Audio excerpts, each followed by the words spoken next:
If I feel at my best, does that help me to be productive? But if I feel at my worst emotionally, if I don't like you, if you're rude, if it's a tense environment or a toxic environment, I'm not going to be as productive. Hi there. Welcome to the show. I'm Michaela Pereira. I am so glad you tuned in for this episode. A friend of mine recently introduced me to this fun little party game. If you knew me, then you'd know this fact about me. Well, if we were playing that game, I'd say if you knew me, you would know that I give a great hug, I detest Brussels sprouts, and I'm really concerned about our collective mental health. Three truths.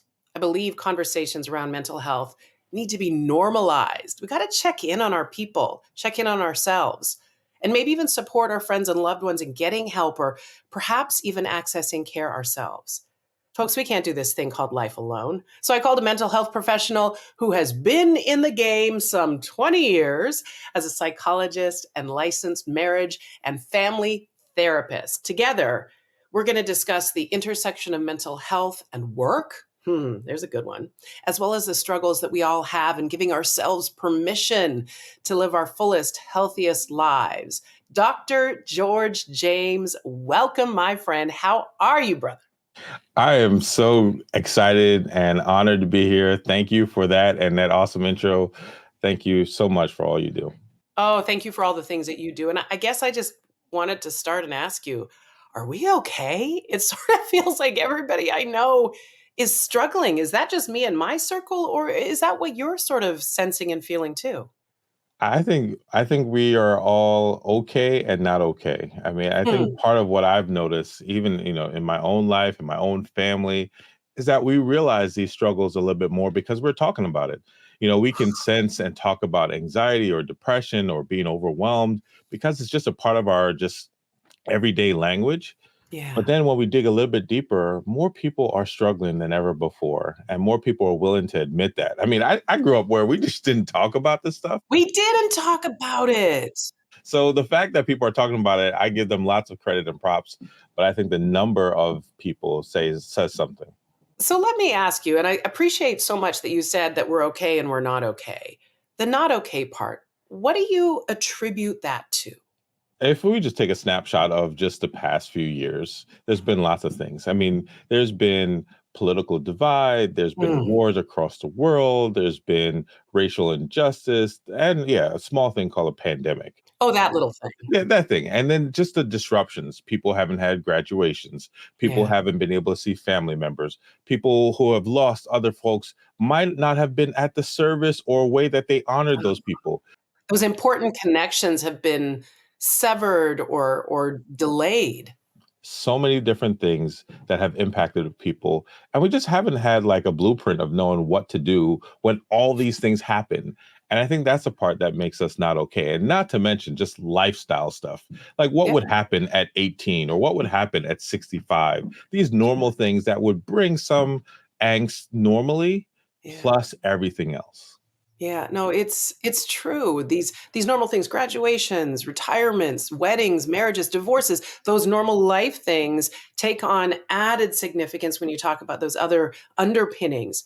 One of the areas that I know that you have been really diving into, and it's part of this broader conversation that we're having, is this intersection of mental health and work, employment. Because as you said, we are talking about it more. And that means that it's being felt, it's happening, it's being seen in the workplace. Yeah, so much. It was a sobering realization when someone told me that, my children who are now 13 and 11 will spend the majority of their time in school or in an educational setting. So all the level of influence that I think I have is actually not as much because that's where they'll spend a lot of time. Sure. Well, for adults, that's our work life, right? The Yeah. people we work with, the projects, the deliverables, the demands, the deadlines, all those things are all happening at work. And what happens for many of us is that we're also dealing with our emotional selves. We're dealing with our personal lives at work, Hmm. our challenges, our ups and downs.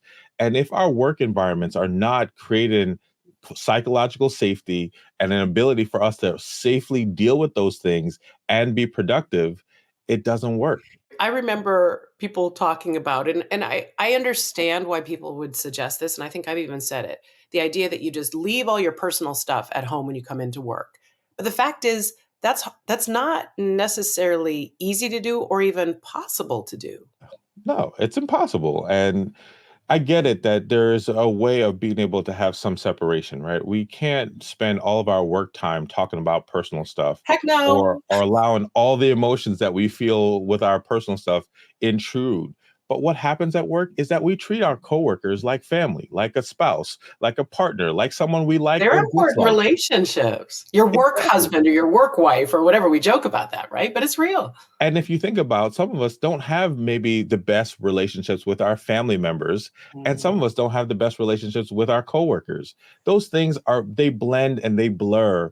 And so Yeah. if we're not thinking about that the personal impacts the professional and vice versa, we miss like so much. You talk about it, and I'm curious about the employer, the place of work, your place of employment. You talked a second ago about a psychologically safe environment. Say more about that because that does put the onus on the employer, and we do know that it is, on the employer, your place of work, to make sure you're in a physically safe environment, that you're free from toxic behavior. Goodness knows we've heard about lawsuits and things about toxic work environments. But what more can employers and those that are, small businesses even, can they be doing to make sure that they have and are creating a psychologically safe work environment? So let me give you a little bit of background for me, right? So I've been a therapist for over 20 plus years, as you mentioned, and that has allowed me to be in multiple spaces, Sure. including helping folks with their businesses, sometimes family owned businesses. And for me, I've also ventured off into not just having folks in my room as a therapist, but wanting Yeah. to bring mental health in other spaces, including the business world. And Mm. what I've seen is that sometimes we think productivity is just drive to the deadline, get the goal done, Produce, produce, produce. Right. produce, but we don't often think about, if I feel at my best, does that help me to be productive?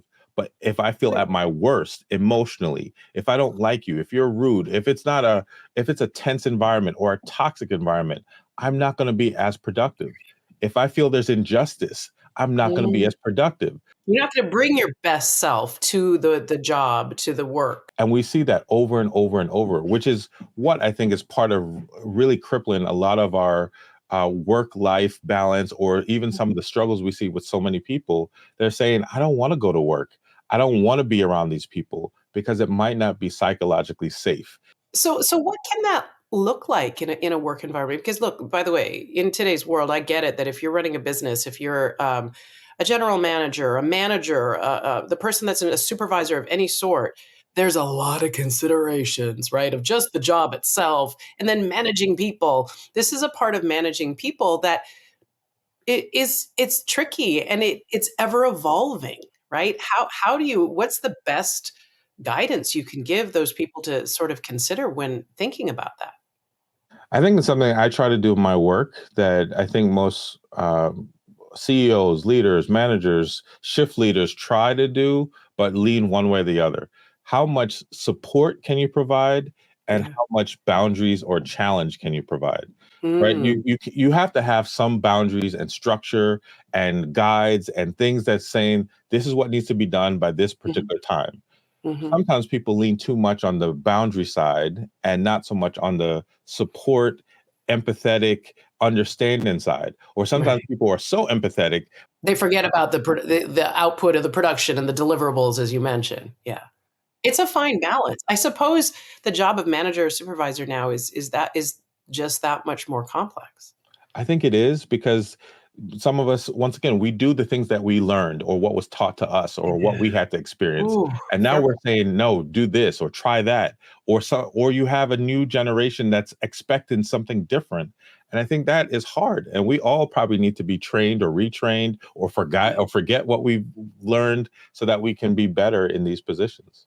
Well, and part of that is also just addressing the stigma that persists, and we'll talk about stigma a little bit more. But I can't help but see the tippy top of that sweatshirt you're wearing. Brother, show me what you're wearing because this is I need this shirt. I give myself permission. Tell me about this and why you have it emblazoned on a shirt. Yeah, after so many years of just helping people, being around people, I realized that many of us, include myself, get stuck. Sometimes we say no before we even go forward. So, for instance, if we take this work life balance conversation and we Yeah. say to somebody who has lots of deadlines and we say, you should take a vacation, before they even get to thinking about it, they say no.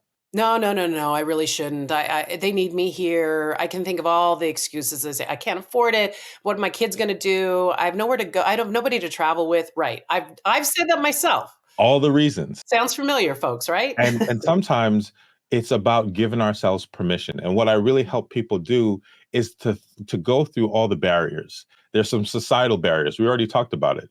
All the things that we have to deal with in life, whether it's at work or at home or in society. Then there's sometimes injustice, or then sometimes there's just being a leader. And then there's the stuff we learn in our family. And I talk a Oh, lot about what I learned in my family. I learned hard work in Jamaican parents did everything they could for everybody, including myself, but yeah. not themselves. And I would see my mom in particular falling asleep at the kitchen table because she wouldn't give herself permission to take a break or to go on a real vacation. And so, love them. On one side, hard work, but on the other side, no self care. And by the way, so that's a really important thing to make a distinction about is this is a cultural issue that we have to address, right? Culturally, generationally, I was actually just talking to a neighbor who came from the generation of when you're going through something tough, you just kind of swallow it and keep on marching. That's going to come back to bite you at some point, is it not? Same with your mom. If she is always giving to others, no self-care for her, right?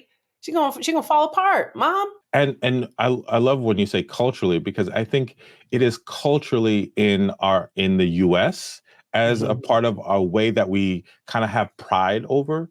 I think it's culturally when you might not have certain uh, advantages in life or certain privileges in life where you feel like you have to push. But what's been interesting, I've been able to share this conversation with people from all different walks of life, and they all resonate because they realize I'm not giving myself permission. And maybe it is to self care.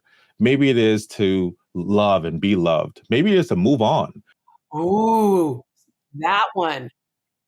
Moving on or recognizing that you were hurt by something because that one feels I've dealt with this. I've seen friends deal with that. It feels indulgent, right? And I think we somehow put shame on that and say, I'm not allowed to acknowledge that what happened hurt. I'm not allowed to acknowledge that that thing caused me pain or traumatized me. What is that block in our head? It is so much. And so, if I think about the places where I've been hurt, I tell myself I'm embarrassed Mm, or I feel shame. And it's like these bubbles, right? Just pop up yeah. all around us of saying all the reasons why I can't move on, or I need to hold on to this, or I need to be bitter. And I'm not saying that it's just flip the switch. I give myself permission and it's all over. And then it magically goes away, No, I wish. I mean, it'd mm, be a whole different conversation if I could do that. right? You'd really be onto something. Right, right. But it's the thought of like, what is it to really say that I am not giving myself permission because of shame, because of what my family tells me, because of my neighborhood. And if I could just say, you know what, it is okay to say it's time to move on. This relationship has not been good for me. This work environment has not been good for me. I am at my worst. And Yeah. yes, there's some consequences, but I probably do need to move on. That's a very good point. Just because you arrive at that decision, which will feel like a weight lifted, you also have to face the consequences. And I don't mean that in a dire way, but you make this decision that affects this next thing, right? You have to then confront the ramifications of that decision. And that can be difficult as well. It doesn't mean that everything's going to be aces as soon as you choose you or give yourself permission. Extremely so. And what we tend to do is that we know all the consequences. That's part of the Hmm. reason why we say no to begin with. Right? We've already talked ourselves out of it because we've given a litany of excuses of why it's going to be terrible. And we do that all before we actually consider ourselves in the situation, all before we allow ourselves to say, it's okay. Just the other day, I had to go give a talk, and I just started the day by saying, I give myself permission to be excellent. Because it's hard sometimes to tell ourselves it's okay to do that. It's okay to go and be your best self. And sometimes we're dealing with the anxiety or the worry or anything else. But it's okay to say, I give myself permission to go do that. Yeah. Yeah. That's the thing. Just acknowledging even those voices that are bearing down on us, that are keeping us up at night, or jumping into our brain right as we're about to give a big presentation, right? Oh, and by the way, you're not alone if that's you, man, because that happens to all of us. Some people just either are more adept at like sort of deflecting them, or just are able to move on a little quicker. Or maybe we just don't know how, that's the other thing, right? Dr. James, is that we have this idea that everybody else is doing it better than we are. Right. We see it on social, we see it all these other places. And then what I believe is that this might not be your area. You might be able to go give a good talk, you never think about it. But then Mhm. being able to have a vulnerable conversation with your daughter or with your son, that's where you get stuck, right? That is some place for all of us where we don't give ourselves permission. Well, and you just hit on something that occurred to me too. You're a father of two beautiful kiddos. And as you are navigating these things as a parent, as anybody caring for young people, aunties, uncles, grandparents, you are a mirror for them, right? They're watching you. And that's not meant to put extra pressure on you, but it's also because you can understand by not just talking to them, but by living this truth out loud, you're you're showing them how to navigate these tough times. Yeah. Just last night, my daughter and we were having a conversation before she went to bed. And I was like, in this family, we have five in our family, including my mother-in-law. I said, in this family, you and I probably cry the most, right? I'll say you probably number one and I'm number two. And it was after a situation. I was just saying, look, I never want you to be ashamed of your emotions. I never Yeah. want you to feel like you can't cry or be upset or any of those things, because I wanted her to hear it directly from me. And I'm like, because I cry, but I also want you to be able to have ways that you can handle it. And that was my ultimate message. And so I was trying to support her feeling whatever she feels, while also encouraging her to have other ways. So it was me trying to model saying, Yeah. I'm going to cry too. Yeah. Tears are good. Look, my mom always used to tell me that tears just show you have a lot of feeling in you. Because oh man, I used to get so frustrated that I would cry in a situation. And the last thing I wanted to do is be crying on the workplace or in front of a boss or whatever. But I would get so frustrated and almost feel as though I was choking, and my voice was strangled, and it would just come out in tears, and it mortified me. It mortified me, Dr. James, when I tell you. Over time, I started to be able to put words to the frustration. I was able to describe what it was that was so frustrating, and I found my voice through it. I didn't feel strangled. The tears didn't come. Tears would come appropriately when something was that made me very sad, or if I was moved, but they wouldn't come out of frustration. That was a really freeing moment for me. I love that. And to me, that's what I would hope for everyone, right? That to be able to get the language that we need to Mm, communicate what we think and feel, and for there to be hopefully understanding with whomever's on the other side. And that yeah. would mean what I've learned, one conversation or 1,000, Hmm. before there is that clarity of I'm at the place where I can really articulate what I'm feeling and going through, Yeah. and the other person or other entity gets it and understands. Yes. And that is the journey that of when we talk about overall mental health or even giving ourselves permission, that is the journey that sometimes feels so overwhelming. It is almost, and most folks might not like this, it's easier to be angry. It's easier to almost stay anxious than to fight through it because it is so overwhelming. It's overwhelming. It's painful. It's messy. I have given my friends so much gratitude of loving me through the messiness of working through some of this stuff. It's painful. Growth is painful, but it's important. It's part of our journey.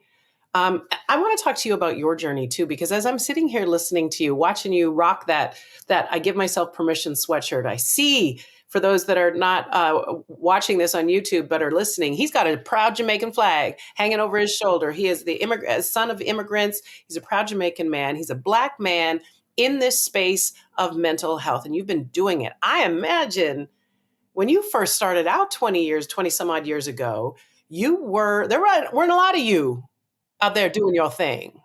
There still isn't a lot of me, and the numbers have increased significantly.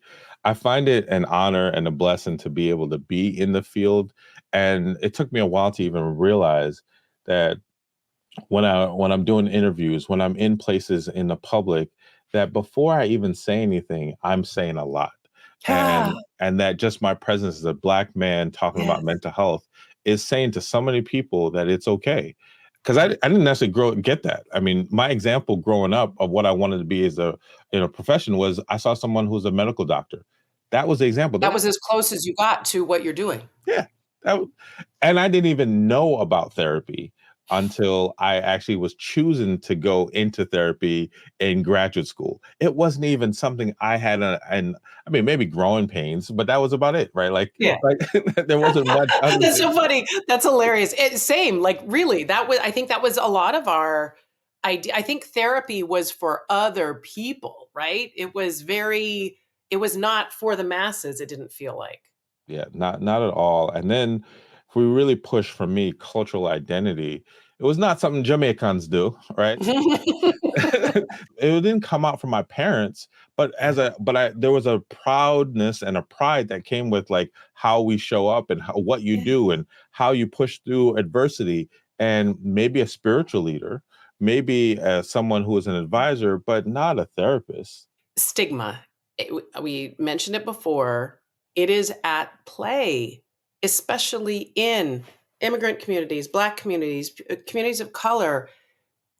And you dealt with it, right? You dealt with this idea that it's taboo to even talk about some of these topics. Are you still feeling that? Are you still coming up against that barrier?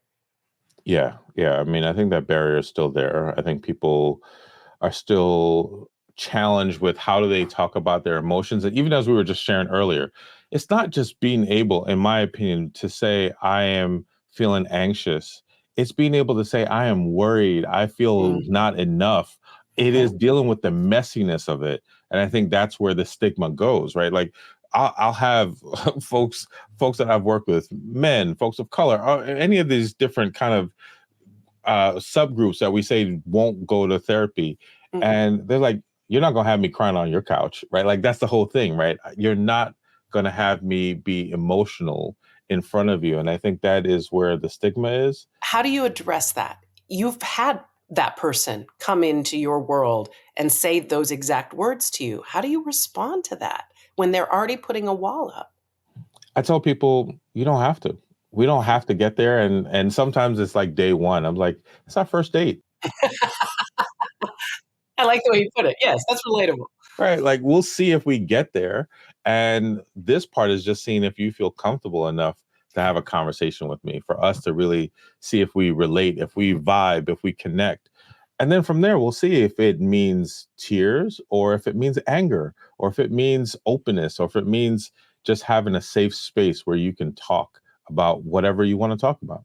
I think many people have a limited view of what therapy can look like. Do you think that could be perhaps it? Is that they just assume that it's going to be, two boxes of Kleenex and they're coming undone, and that coming undone is a sign of weakness. There's a lot of misinformation, I think, that persists around what this treatment, what this therapy, what this counseling can look like for a person.